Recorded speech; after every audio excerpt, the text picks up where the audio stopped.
ایک ہے عمل میں غلطی کرنا، گناہ کر لینا، گناہ ہو جانا، اور ایک ہے عقیدے میں غلطی کرنا۔ تو جو عمل کی غلطی ہے، گناہ ہے، اس کو عملی کوتاہی کہا جاتا ہے، اور عقیدے میں جو خرابی آ جاتی ہے اس کو اعتقادی گمراہی کہا جاتا ہے۔ عملی کوتاہی، غلطیاں اور گناہ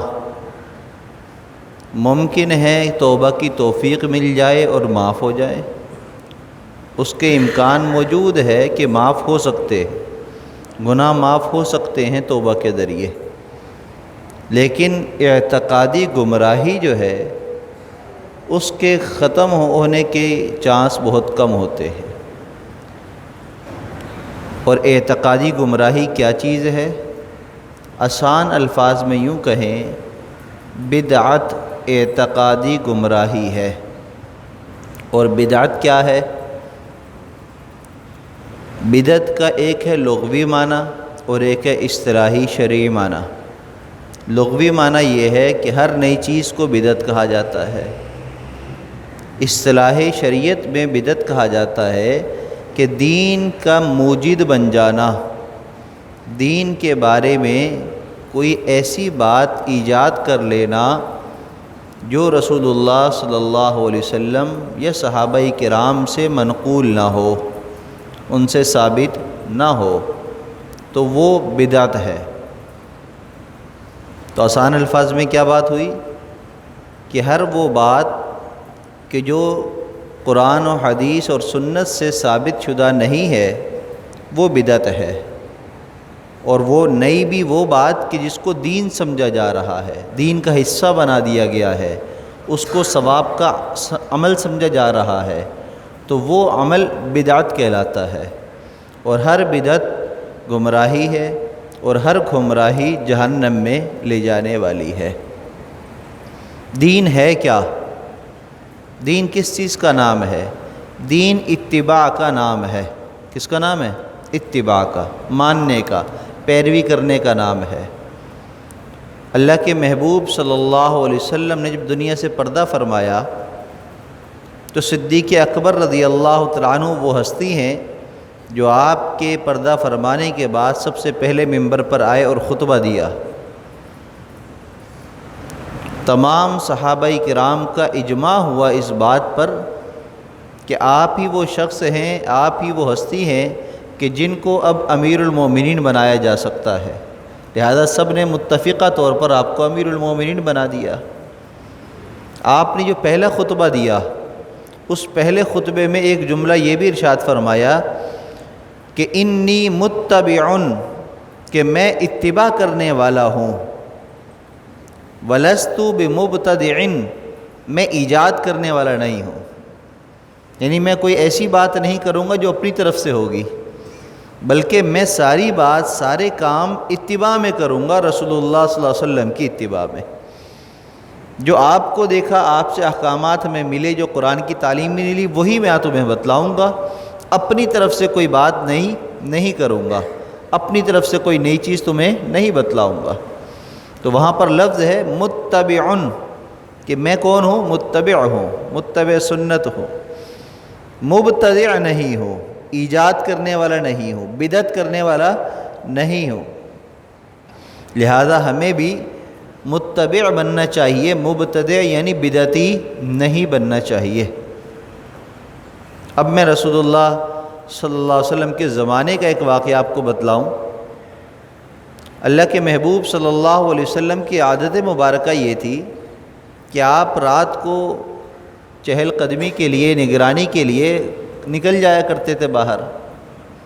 تو ایک مرتبہ آپ باہر نکلے تو آپ نے حضرت ابو بکر صدیق رضی اللہ تعالیٰ عنہ کو دیکھا کہ وہ نماز پڑھ رہے ہیں، تہجد کا وقت تھا۔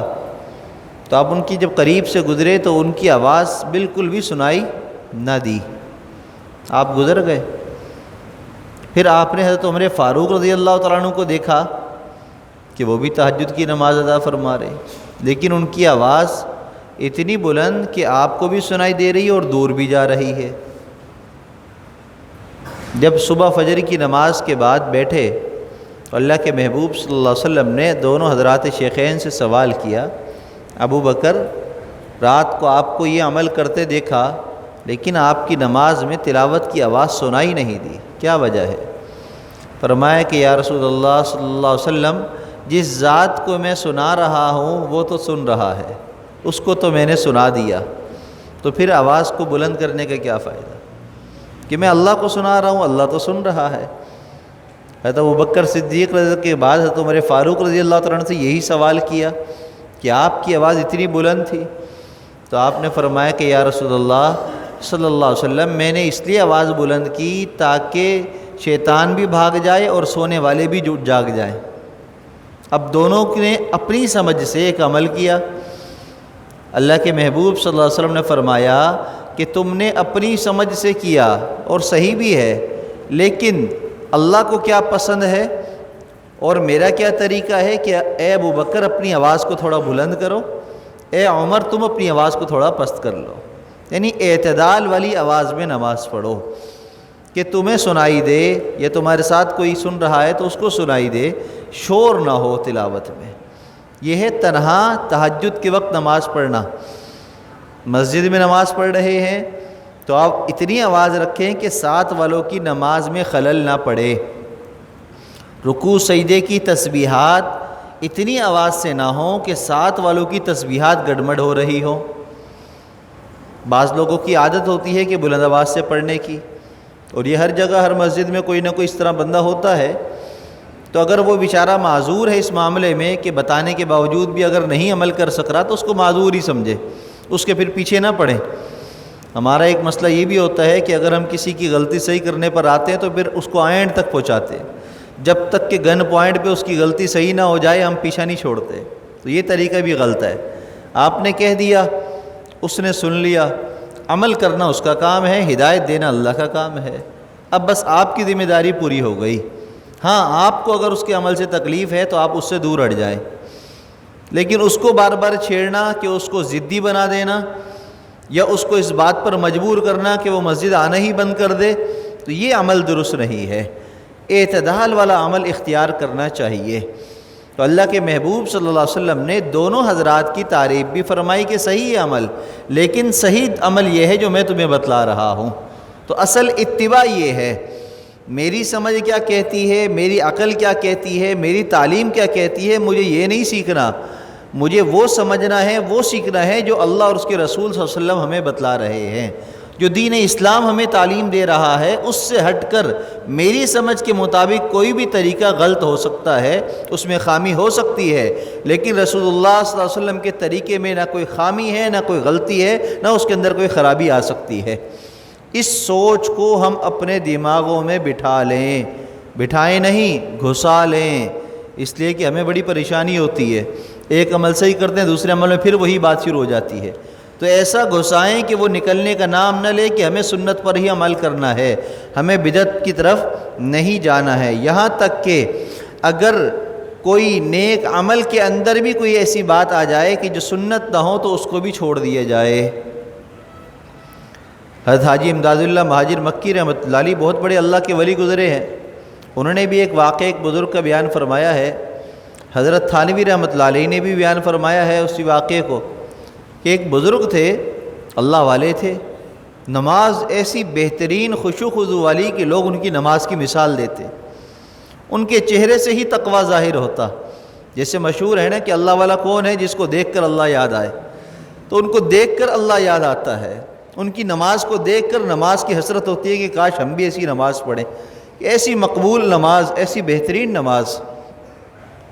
لیکن ان کا ایک عمل ایسا تھا کہ جس پہ ان کو ایک دن سوال ہوا دل کے اندر، یہ عمل پتہ نہیں صحیح ہے کہ نہیں، اور وہ یہ عمل تھا کہ نماز پڑھتے ہوئے آنکھیں بند کر لیتے تھے، نماز پڑھتے ہوئے آنکھیں بند کر لیتے، اور عام طور پر ہم دیکھ لیں ہم میں سے بھی بہت سارے ایسا کر لیتے ہیں۔ تو انہوں نے ایک دن دعا کی، یا اللہ، وہ مستجاب الدعوات بھی تھے اور صاحب کشف بھی تھے، اللہ کی طرف سے ان پر حالات بعض دفعہ کھل بھی جاتے تھے دعا کی برکت سے۔ انہوں نے دعا کی، یا اللہ میں دیکھنا چاہتا ہوں کہ میری نماز آپ کے ہاں کیسی قبول ہے، آپ مجھے دکھلا دیجئے۔ بار بار دعائیں کی، اللہ نے دکھا دیا۔ ایک دن ان کو خواب میں ایک بہت حسین و جمیل خوبصورت دلہن بنی ہوئی لڑکی نظر آئی، اور ان کو بتلایا گیا کہ تمہاری نماز اس کی طرح خوبصورت اور حسین و جمیل ہے۔ بڑے خوش ہوئے، لیکن ایک عجیب بات کہ وہ آنکھوں سے اندھی۔ اب حیران ہوئے، یا اللہ یہ کیا ماجرا ہے، اس کی آنکھیں کیوں نہیں ہیں، یہ اس کو دکھائی کیوں نہیں دے رہی، یہ اندھی کیوں ہے تو بڑی خوبصورت۔ فرمایا کہ ہاں تمہاری نماز بھی بہت خوبصورت ہے، لیکن تم نے ایک آنکھوں کو کھولنے والی سنت چھوڑ دی ہے، لہذا اس کے مطابق تمہاری نماز بھی اندھی نماز ہے، یعنی اس کی بھی بنائی نہیں ہے، کیونکہ تم آنکھوں کو نماز میں بند کر لیتے ہو۔ سنت کیا ہے؟ سنت یہ ہے کہ نماز پڑھتے ہوئے آنکھیں کھلی رکھیں، قیام کی حالت میں سجدے کی جگہ پر نگاہ ہو، رکوع کی حالت میں قدموں پر نگاہ ہو، سجدے کی حالت میں ناک پر نگاہ ہو، اتحیات میں بیٹھے ہوں تو گود میں نگاہ ہو۔ سلام پھیرتے ہوئے گود سے دائیں کندھے پر نظر آئے گی، بائیں سلام پھیرتے ہوئے یہیں سے نظر گھومتی ہوئی بائیں کندھے پر آئے گی۔ اوپر دیکھ کر یوں کرنا یا نظر گھمانا قیام میں، سجدوں میں ادھر ادھر یا آنکھیں بند کر لینا، یہ سب خلاف سنت کام ہے، سنت نہیں ہے۔ البتہ علماء کرام نے یہ مسئلہ ضرور بیان فرمایا ہے کہ اگر کسی کو خیالات بہت آتے ہیں، وسوسے آتے ہیں، یا آنکھیں کھولنے کی وجہ سے دائیں بائیں کا ماحول اس کو ڈسٹرب کرتا ہے، تو اپنی نماز کو پختہ کرنے کے لیے، دھیان کو جمانے کے لیے اگر آنکھیں بند بھی کر لے تو جائز ہے، لیکن سنت نہیں ہے، جائز ہے۔ جائز کا مطلب یہ ہے کہ جب تک عادت پختہ نہ ہو جائے آنکھیں بند کریں، پھر آہستہ آہستہ آنکھیں کھول کر نماز پڑھنے کی عادت بنا لی، جو سنت عمل ہے۔ لیکن سنت کیا ہے؟ آنکھیں کھول کر نماز پڑھنا۔ اب وہ اللہ کے ولی تھے، بزرگ تھے، خشوع خضوع والے تھے، سب کچھ تھا، لیکن ایک کوتاہی کہ نماز میں آنکھیں بند کر لیتے تھے، اللہ نے ان کو دکھلا دیا کہ تمہاری نماز بھی ایسی ہے۔ تو پتہ یہ چلا کہ عمل میں اتباع اصل سنت ہے، اپنی مرضی سے اپنی سمجھ سے کوئی عمل کر لینا وہ سنت نہیں ہے۔ لہذا جو عمل سنت نہیں ہے اس کو چھوڑ دینا چاہیے، چاہے جائے کہ پھر ہم اپنی طرف سے ہی عمل شروع کر دیں، اپنی طرف سے ہی ایجادات شروع کر دیں، اپنی طرف سے ہی نئی نئی چیزیں ہم ڈالنا شروع کر دیں، اس کو تو بدعت کہا جاتا ہے۔ کیا کہا جاتا ہے؟ بدعت۔ مثال کے طور پر کسی کے ہاں انتقال ہو جاتا ہے، اب ہمارے ہاں طریقہ کار کیا ہے کہ فوتگی والے گھر میں سب جمع ہو جائیں گے، رشتہ دار بھی، محلے دار بھی، اور پھر تدفین تک وہاں پر رہیں گے۔ تدفین کے لیے قبرستان مرد چلے جائیں گے، عورتیں بیٹھی ہوئی انتظار کر رہی ہیں گھر کے اندر۔ جب تدفین کر کے واپس آئیں گے تو باقاعدہ شامیانہ لگا ہے، دریاں چادریاں بچھی، کھانے کا اہتمام ہو رہا ہے، سب کھانا کھا کر گھروں کو چلے جائیں گے۔ اس دوران، تدفین کے دوران، واپس آ کر کھانے کے دوران نماز کا وقت بھی ہو تو ہم مشاہدہ یہ ہے کہ نماز کے لیے کوئی وہاں سے اٹھ کر نہیں آتا سوائے ایک دو کے، وہیں پر جم کر کھانا کھائیں گے، بیٹھیں گے، نماز کوئی نہیں پڑھے گا۔ فوتگی والے گھر کے اندر خواتین جمع ہیں، گھر کی خواتین پر تو غم طاری ہے ہی ہے، بعضوں پر ہوتا ہے، بعضوں پر آج کل نہیں بھی ہوتا، بعض خوش بھی ہو رہی ہوتی ہیں، چلو خس کم جہاں پاک ہیں، مر گیا مردود، نہ فاتحہ نہ درود، اس طرح کے جملے مشہور ہیں، تو کوئی فاتحہ بھی پڑھنے کے لیے تیار نہیں۔ لیکن افسوس یہ کہ مرنے والے کے لیے تو کچھ نہیں کر رہے، اپنے لیے بھی کچھ نہیں کر رہے۔ فرض نماز کا وقت ہے، مسجد سے آواز آ چکی ہے حی علی الصلاح حی علی الفلاح کی، لیکن نہ مرد کوئی نماز کے لیے ہلے گا، نہ کوئی عورت نماز کے لیے کھڑی ہوگی، سوائے ایک دو کے جن کا کوئی فائدہ نہیں، شمار ہی نہیں۔ وہ ایک دو سے کیا ہے، سارا مجمع جو ہے وہی دیکھا جائے گا۔ تو اب مجھے بتلائیے کتنی بڑی غلطی ہے یہ تو ایک گناہ ہے، غلطی نہیں ہے، گناہ، عظیم گناہ۔ ایک تو جمع ہو کر وہاں پر کھانے کا اہتمام کر لیا، اس بڑا گناہ۔ ابھی ہم نے چیزیں لی کہاں سے ہیں؟ ہم نے کچھ یہ حدیث سے لی ہیں، کچھ اپنی طرف سے ملا لی ہیں۔ حدیث مبارکہ ہے، حضرت جعفر طیار رضی اللہ تعالیٰ عنہ ایک صحابی ہے، جنگ موتہ میں، غزوہ موتہ میں ان کی شہادت ہوئی ہے۔ ان کی شہادت کے بعد اللہ کے محبوب صلی اللہ علیہ وسلم نے اپنے گھر والوں سے کہا کہ کھانا بنا کر ان کے گھر پر بھیجوائیں کہ ان کے گھر والے تو غم میں مشغول ہیں، غم میں مشغول ہیں۔ آپ نے کھانا بھجوایا اپنے گھر سے۔ اب کیا ہوا؟ کھانے کی بات تو سامنے آ گئی، لیکن کھانا بھجوایا تھا آپ صلی اللہ علیہ وسلم نے، اور کس نیت سے بھجوایا تھا کہ وہ غم میں مشغول ہیں، لہذا ان کا غم ہلکا ہو جائے، ان کو کھانا تو کھلاؤ لے جا کر۔ لیکن ہمارے ہاں مرنے والے کے گھر والے کھانے کا اہتمام کریں گے، رشتہ دار کریں گے، پڑوسی نہیں کریں گے، رشتہ دار نہیں کریں گے۔ ایک گناہ، کھانے کی بات سامنے آ گئی لیکن کھانے کے باقی طریقہ ہم نے چھوڑ دیا، وہ ہم نے خود ایجاد کر لیا۔ تو چلو یہ تو اس دن کی بات ہے۔ پھر قبرستان میں قبر پر کھڑے ہو کر یا واپس آ کر گھر میں باقاعدہ یا مسجد میں امام صاحب کو مجبور کیا جائے گا، اعلان کرو، پرچیاں دی جائیں گی۔ کسی پرچی پر اگر اعلان نہ کیا جائے تو بعد میں دسیوں باتیں بنائی جائیں گی، یار امام صاحب کو پرچی دیتے ہیں اعلان ہی نہیں کرتے، دعا کے لیے کہتے ہیں دعا ہی نہیں کرتے۔ مجھے بتلا دیجئے رسول اللہ صلی اللہ علیہ وسلم کے زمانے میں کوئی ایک واقعہ ایسا ہو کسی صحابی نے دعا کے لیے پرچی دی ہو، کسی صحابی نے اپنی بیوی کے انتقال پر پرچی دی دعائے مغفرت کی، کسی صحابی نے اپنی بچی کی بیماری کے لیے دعا کی درخواست کی ہو پرچی دے کر، کوئی ایسی طریقہ سنت ہے تو مجھے بتلا دے۔ لیکن یہ بدعت بھی اتنی رواج پا چکی ہے کہ اگر ہم جیسا مولوی بھی اگر اس کو رد کرنا چاہے تو ہمارے لیے مشکل ہو جاتا ہے۔ ہمیں پتہ ہے اچھے صف اول کے نمازی بھی بعد میں ہماری گچی دبانے کے لیے آ جائیں گے اور کہنے آ جائیں گے مولوی صاحب بڑی اکڑ ہے آپ میں، یار آپ دعائیں بھی نہیں کراتے ہمارے لیے، پرچی دیتے ہیں آپ نظر انداز کر دیتے ہیں۔ تو خدا را ان باتوں کو چھوڑیے، دین کی طرف آئیے، فتنوں کا زمانہ ہے، قیامت یہ بالکل قریب ہے۔ کس بات سے ہم غافل بیٹھے ہیں؟ موت کا فرشتہ ہر وقت ہماری پیٹھ پر ہے، کسی وقت بھی ہمیں یوں روح کو ہماری کھینچ کر لے جائے، ہمیں پتہ ہے۔ مجھے بتلا دیں اتنے سارے لوگوں کے اندر ہم میں سے کون یہ گارنٹی دیتا ہے کہ وہ 1 سال زندہ رہے گا؟ 1 سال تو دور کی بات ہے، یہاں سے اٹھ کر گھر تک کون جانے کی گارنٹی دیتا ہے کہ میں زندہ رہوں گا، میں نہیں مر سکتا؟ ہے کوئی؟ نہیں، کوئی نہیں ہے۔ کوئی عالم ہو، ولی ہو، فاضل ہو، حافظ ہو، عامی ہو، کوئی بھی ہو، یہ دعویٰ نہیں کر سکتا۔ جو یہ دعویٰ کرے گا وہ سب سے بڑا شیطان ہے، سب سے بڑا ابلیس ہے۔ دعویٰ ہم کر ہی نہیں سکتے کہ ہم نے زندہ رہنا ہے۔ تو ہمیں کس چیز کا اکڑ، کس چیز کا گھمنڈ، کس چیز میں ہم پڑے ہوئے ہیں؟ موت کا فرشتہ ہر وقت ہمارے پیچھے ہے۔ ہم اپنے عمل کو درست کرنے کی کوشش کریں، اپنے دلوں کو ہم دیکھیں، ہمارے دلوں کے اندر کیا بھرا ہے، دلوں کو ہم کھرچیں۔ جس طرح لوہے پر زنگ لگ جاتا ہے تو پھر اس کو صرف پانی ڈالنے سے، کپڑا مارنے سے صفائی نہیں ہوتی، بلکہ اس کے لیے ریگمار ہوتا ہے، اور پھر ایک دفعہ ریگمار نہیں، بار بار رگڑنا پڑتا ہے۔ کئی دفعہ رگڑنے کے بعد ریگمار کے دانے خراب ہو جاتے ہیں، پھر جا کر اس کا زنگ کم ہوتا ہے، اترتا نہیں ہے، پھر دوسرا ریگمار کا ٹکڑا لو، پھر اس پر مارو تو پھر جا کر زنگ اس کا صاف ہوتا ہے۔ اور زنگ صاف ہونے کے بعد پھر رنگ چڑھایا جاتا ہے، اور رنگ چڑھنے کے بعد اس اصل لوہے کی اصل حقیقت سامنے آتی ہے کہ یہ کیسا ویلیو ہے، اس کی کیا حقیقت ہے۔ ہم نہ زنگ صاف کرتے ہیں، نہ ریگمار مارتے ہیں، اور نہ ہم رنگ روغن کی فکر کرتے ہیں، بس ہم تو بدعتوں کے اندر لگے رہیں گے، اور ایک دوسرے کی کھچائیاں کرنا ہمارا کام ہے صبح سے شام تک، اور ایک دوسرے کے اوپر فتوے لگانا، حکم لگانا، یہ ہمارا کام رہ گیا ہے۔ تو بھی اپنے آپ کو ہم اس چیز سے بچائیں، اور جو سنت طریقہ ہے اس کو ہم اختیار کریں۔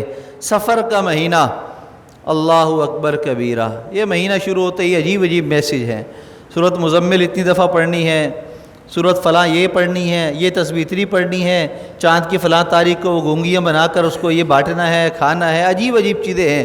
سفر کا مہینہ منحوس مہینہ ہے۔ ایک خاص بات، ایک موضوع روایت ہے، موضوع کہتے ہیں کہ جو من گھڑت ہو، جو اصل میں حدیث ہے نہیں، اپنی طرف سے کسی نے بنا کر اس کو حدیث کا لیول لگا دیا، اس کو کہتے ہیں موضوع روایت۔ ایک موضوع روایت ہے جو بڑی مشہور ہے، من بشرنی بخروج سفر بشرتہ بالجنہ، کہ اللہ کے محبوب صلی اللہ علیہ وسلم کی طرف نعوذ باللہ منسوب کر کے یہ بات کہی جاتی ہے کہ آپ نے یہ فرمایا کہ جو مجھے سفر کے مہینے کے گزر جانے کی خوشخبری دے گا میں اس کو جنت کی خوشخبری دوں گا۔ سفر تو دور کی بات ہے، کسی مہینے کے آنے کی اطلاع دینے پر بھی جنت نہیں ملنی ہے، کسی مہینے کے جانے کی اطلاع دینے پر بھی جنت نہیں ملنی ہے، ایسی کوئی روایتیں موجود نہیں ہیں۔ یہ سب من گڑت باتیں ہیں، اپنی طرف سے ایجاد کردہ ہیں۔ سفر کے مہینے میں کے بارے میں ایسی کوئی حدیث صحیح مستند موجود نہیں ہے، یہ موضوع بات ہے، اور ہمارے ہاں ہر جگہ یہ چل رہی ہے۔ تو بھئی اس بات کو ہم چھوڑ دیں، سفر کا مہینہ منحوس مہینہ نہیں ہے، بابرکت مہینہ، سفر المظفر، مظفر کامیابی والا مہینہ۔ سفر تو کامیابی والا مہینہ ہے، ہر مہینہ کامیابی والا مہینہ ہے، بشرطے کہ میرا عقیدہ درست ہو، میرا عمل صحیح ہو، تو ہر مہینہ میرے لیے صحیح ہے۔ کہتے ہیں نا کہ ہر رات چاند رات ہے اگر تم نے موت کی تیاری کی ہے، ہر دن یوم عید ہے اگر تم موت کی تیاری کر چکے ہو تو۔ لیکن اگر تمہیں نہ موت کی تیاری ہے، نہ تمہیں خیر خبر ہے آخرت کی، تو پھر چاند رات بھی تمہارے لیے بدترین رات ہے، عید کا دن بھی تمہارے لیے خوشیوں کا مہینہ نہیں، نحوست کا مہینہ ہے، دن ہے۔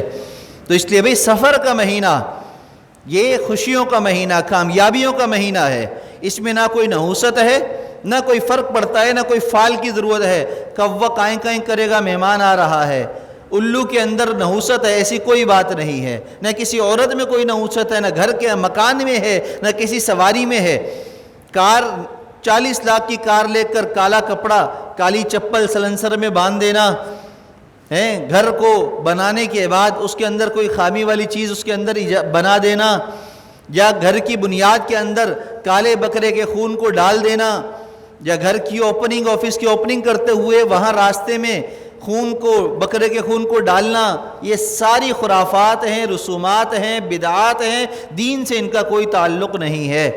لہذا سفر کا مہینہ کامیابی کا مہینہ ہے، اس میں نہ کوئی نحوست ہے، نہ اس کے بارے میں کوئی خوشخبری، کوئی جنت کی بشارت کی حدیث موجود ہے، یہ سب من گھڑت باتیں ہیں۔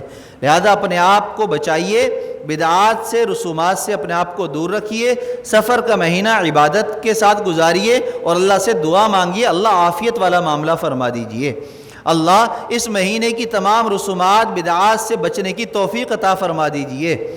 دعاؤں کا اہتمام کیجئے اور ان تمام باتوں کو اپنے پیٹ میں، دماغ میں رکھنے کی بجائے اپنی محفلوں میں، گھروں میں اپنے بچوں کو، اپنی عورتوں کو جا کر سنائیے، تاکہ ان کے عقیدے بھی درست ہوں، ان کے عمل بھی صحیح سمت پر آ جائیں۔ بالکل اسی طرح جس طرح آج کل سیاست ایک گندا میدان بن چکا ہے، جھوٹے پروپیگنڈے اتنے کیے جاتے ہیں کہ وہ سچ معلوم ہو جانے لگتے ہیں، جھوٹی بات اتنی کی پھیلائی جاتی ہے کہ وہ سچ لگنے لگتی ہے۔ تو آپ سچی باتیں اتنی پھیلائیے کہ گھروں کے اندر، خاندانوں کے اندر ہمارے جو رسم و رواج، بدعات، جھوٹ جو پھیل چکا ہے وہ ختم ہو جائے۔ اپنے سچ کو اتنا بولیے، اتنا پھیلائیے، اور بالکل شرمندہ نہ ہوجیے، بالکل نہ گھبرائیے کہ آپ کی اس بات سے کوئی ناراض ہوگا، آپ کے گھر والے آپ کو مولوی کہنے لگ جائیں گے، آپ کے دوست آپ سے دور، اس سے پریشان نہ ہوئیے۔ اس لیے کہ جو کام آپ اللہ کے لیے کر رہے ہیں اس میں آپ کو لوگوں کا ڈر نہیں ہونا چاہیے۔ ہاں اگر کسی کو خوش کرنے کے لیے کر رہے ہیں تو پھر آپ ڈریے بھی، اس لیے کہ اگر کوئی ناراض ہوا تو آپ کی پھر ایسی کی تیسی بھی ہوگی۔ بدعت کا ایک سب سے بڑا وبال کیا ہوتا ہے؟ آخری بات، حدیث مبارکہ میں آتا ہے، دنیا سجن المؤمن و جنت الکافر، دنیا مومن کے لیے قید خانے کے مانند ہے اور کافر کے لیے جنت ہے۔ کافر کا آخرت پر ایمان نہیں ہے، وہ دنیا ہی سب کچھ سمجھتا ہے، لہٰذا اللہ تعالیٰ بھی اس کی اچھائیوں کا بدلہ دنیا میں اس کو دے دیتا ہے۔ جو بھی اس نے نیکیاں کی ہوتی ہیں اس کو بدلہ یہاں پر ملتا ہے، دنیا کے عیش و آرام میں وہ رہ لیتا ہے، اس کو اے سی، گاڑی، بنگلے، کاروبار سب مل جاتا ہے، لیکن پریشانیاں تو پھر بھی رہتی ہیں، وہ تو کسی انسان کی بھی ختم آج تک ہوتی ہوئی نہیں دیکھی۔ اور مومن کا ایمان یہ ہے کہ دنیا کے اندر بیماریاں بھی ہیں، پریشانیاں بھی ہیں، مسائل بھی ہیں، لیکن یہ سب کس کی طرف سے ہیں؟ اللہ کی طرف سے ہیں، لہذا ان کو دور کرنے والی ذات بھی اللہ کی ذات ہے۔ یہ ہمارا ایمان عقیدہ ہونا چاہیے۔ لیکن جب انسان کوئی نیک عمل جو نیک نہ ہو، بدعت ہو، اس کو اختیار کرتا ہے تو اس کے ذہن میں یہ بات آتی ہے کہ یہ عمل میں نے اختیار کر کے وہ نیکی کا کام کیا ہے، وہ ثواب کا کام کیا ہے، لہذا جو کام ہم ثواب سمجھ کر کرتے ہیں اس پر توبہ کی توفیق سے محروم ہو جاتے ہیں، اس لیے کہ ہم گناہ سمجھیں گے تو توبہ کریں گے نا، ہم غلطی سمجھیں گے تو معافی مانگیں گے، ہم تو اس کو غلطی سمجھ ہی نہیں رہے ہیں، ہم تو اس کو گناہ سمجھ ہی نہیں رہے ہیں، جب سمجھ نہیں رہے تو ہم پھر توبہ بھی نہیں کریں گے، ہم معافی بھی نہیں مانگیں گے، سب سے بڑا وبال۔ دوسرا مسئلہ کہ جب ہم کوئی ایسا عمل کرتے ہیں تو اللہ تعالیٰ کی طرف سے ہم پر ایک لعنت برستی ہے، اللہ ہمیں ہمارے حال پر چھوڑ دیتے ہیں، جس کی وجہ سے ہم کافروں کی طرح دنیا میں ساری نعمتیں بھی حاصل نہیں کرتے، پریشان رہتے ہیں، بدعت میں مبتلا ہونے کی وجہ سے اللہ کی لعنت بھی پڑتی رہتی ہے، اور بدعت میں مبتلا ہونے کی وجہ سے آخرت میں بھی نعمتوں سے محروم ہو جائیں گے، وہاں بھی جنت سے محرومی، اللہ کی ناراضگی ہمارا سامنا کرے گی۔ تو گویا کہ خسرت دنیا والآخرہ، دنیا میں بھی خسارہ، آخرت میں بھی خسارہ۔ کافر کم از کم اس معاملے میں دنیا میں تو فائدے میں رہا، آخرت میں تو جہنم میں جائے گا، لیکن دنیا میں اس نے کچھ پا لیا۔ بدعت کرنے والا، گناہ کرنے والا، رسم و رواج میں پڑھنے والا دنیا کے خسارے بھی حاصل کرتا ہے اور آخرت میں اللہ کی ناراضگی بھی اس کا سامنا کرے گی۔ لہذا عقل مند شخص وہ ہے جو اپنا ایک جگہ کا خسارہ تو معاف کروا لے، اور وہ کیا ہے؟ آخرت کا خسارہ ہمیں نہ ہو۔ لہذا وہ اس کی ایک ہی صورت ہے کہ ہر عمل سنت کے مطابق کیجئے، سفر المظفر کا مہینہ بغیر بدعات کے ہم گزاریں، گھر میں نہ کسی قسم کی کوئی اضافی عبادتیں ہوں، نہ اضافی کوئی عمل ہو، نہ کھانے پکانے کے اعتبار سے، جو عمل بھی کرنا ہو بس اس کا ایک ہی حل ہے، مولوی صاحب کے پاس آئیں اور پوچھیں کہ یہ عمل ہماری والدہ کہہ رہی ہیں، ہماری بیوی کہہ رہی ہے، ہماری بہنیں کہہ رہی ہیں، ہمارے والد صاحب کہہ رہے ہیں، آیا یہ سنت ہے یا نہیں ہے؟ ہاں مولوی صاحب نے بتلا دیا کہ یہ سنت نہیں ہے، یہ عمل، یہ طریقہ یہ غلط ہے، لہذا گھر میں جا کر ان کو بتلا دیں کہ بھئی یہ عمل سنت نہیں ہے، لہذا یہ نہ کیجئے۔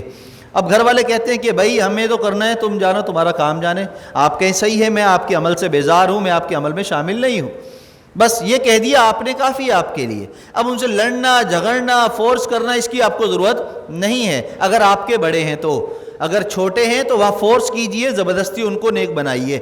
بڑوں کو نیک زبردستی بنانے کی ضرورت نہیں ہے، بس ان کو صحیح مسئلہ بتلا دیجئے۔ اللہ ہم سب کو دین کی سمجھ اور عمل کی توفیق عطا فرمائے، تمام رسومات بدعات سے بچنا آسان فرمائے۔ وآخر دعوانا